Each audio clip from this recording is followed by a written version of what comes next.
Danny, the Champion of the World by Roald Dahl.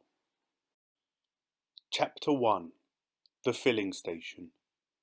When I was 4 months old, my mother died suddenly, and my father was left to look after me all by himself.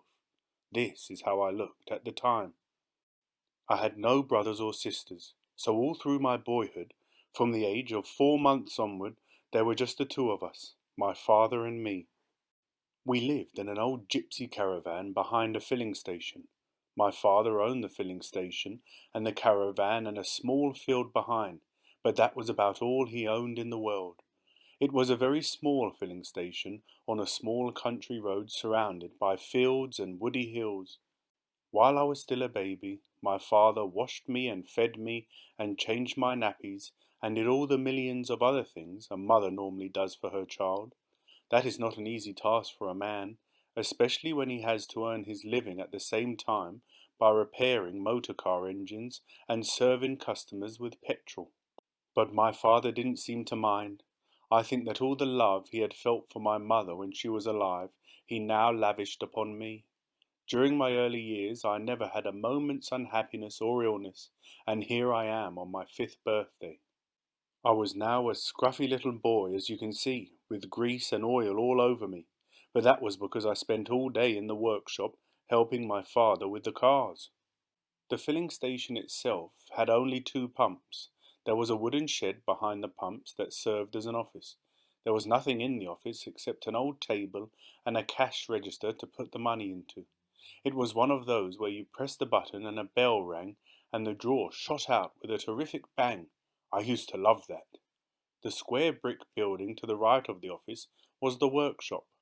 My father built that himself with loving care, and it was the only real solid thing in the place. "We are engineers, you and I," he used to say to me. "We earn our living by repairing engines, and we can't do good work in a rotten workshop." It was a fine workshop, big enough to take one car comfortably and leave plenty of room round the sides for working. It had a telephone so that customers could arrange to bring their cars in for repair. The caravan was our house and our home.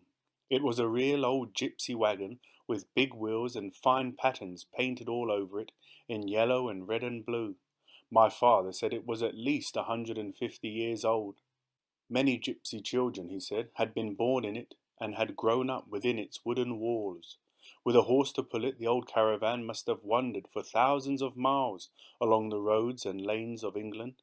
But now its wanderings were over, and because the wooden spokes in the wheels were beginning to rot, my father had propped it up underneath with bricks. There was only one room in the caravan, and it wasn't much bigger than a fair-sized modern bathroom. It was a narrow room, the shape of the caravan itself, and against the back wall were 2 bunk beds, one above the other. The top one was my father's, the bottom one mine. Although we had electric lights in the workshop, we were not allowed to have them in the caravan. The electricity people said it was unsafe to put wires into something as old and rickety as that.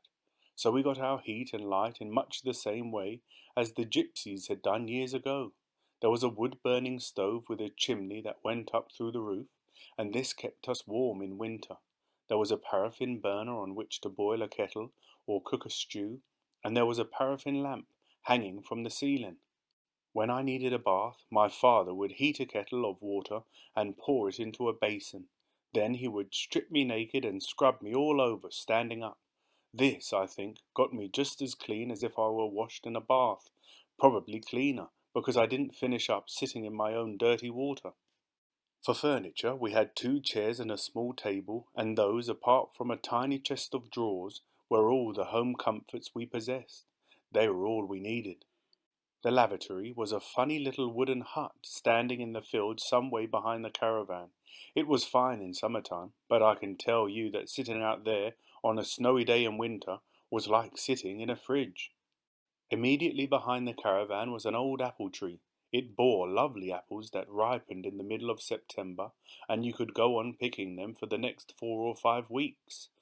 Some of the boughs of the tree hung right over the caravan, and when the wind blew the apples down in the night, they often landed on our roof. I would hear them going thump, thump, thump above my head as I lay in my bunk. but those noises never frightened me because I knew exactly what was making them. I really loved living in that gypsy caravan. I loved it, especially in the evenings when I was tucked up in my bunk and my father was telling me stories.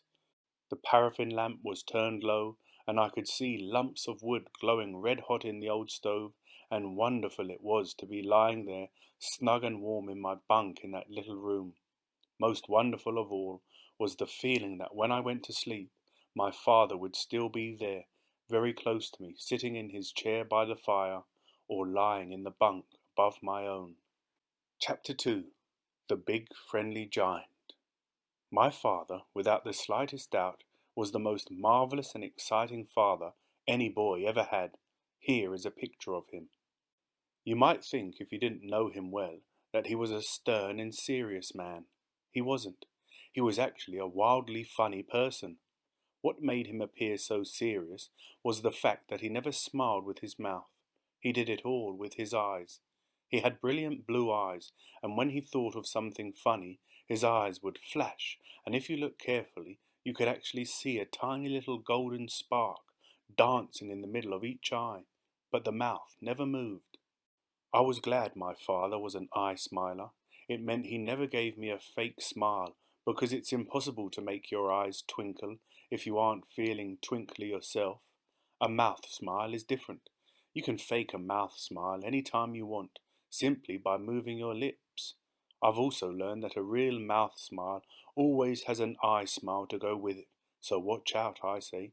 When someone smiles at you with his mouth, but the eyes stay the same, it's sure to be bogus.